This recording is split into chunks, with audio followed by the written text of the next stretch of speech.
Hello guys. Hello guys. I have something to tell you for this day. I found na lagi kang malulungkot, lagi kang maboboring. Sus, gapang si Let's back to talk. Ang napansin ko na, realize ko na maging malungkot, sad, bored ka. Kung hindi mo sasanayin yung sarili mo na ano, na na maging masaya ng walang dahilan. Kasi let's say na yung emosyon mo at yung mga ginagawa mo ay an display of, emotions. And then, pag hindi mo in-uplift yung sarili mo na maging masaya, walang gagawa nun para sa'yo. Hindi ka magiging masaya ng kukusa na lang. Kung hindi mo kaya maging masaya sa walang dahilan, alam mo kung masaya ka sa loob mo, di ba? Alam mo kung malungkot ka sa loob mo. Alam mo kung masaya ka sa loob mo. Umarte ka lagi na masaya sa loob mo. Merong eternal happiness sa loob mo nang walang dahilan. Kasi, I'm just saying na, the feeling of depression and sadness, nanggagaling yan pag sobrang hopeless yung emosyon natin. And then, we're just waiting to decay somewhere dahil hindi tayo makalis sa kalungkutan at boredomness.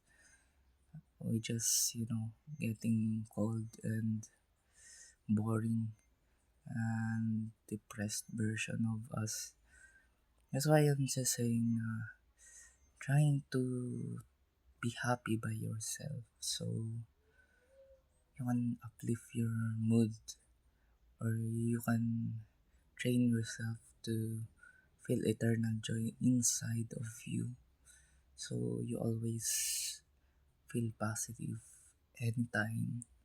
I'm just saying you need to constantly being high to be happy. You just need to act happy inside of you.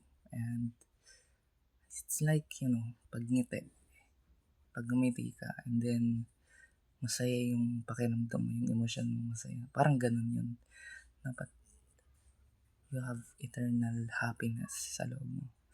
And then, sanayin mo yung sarili mo na ginagawa mo lagi yung act na yun. It's like gratitude eh.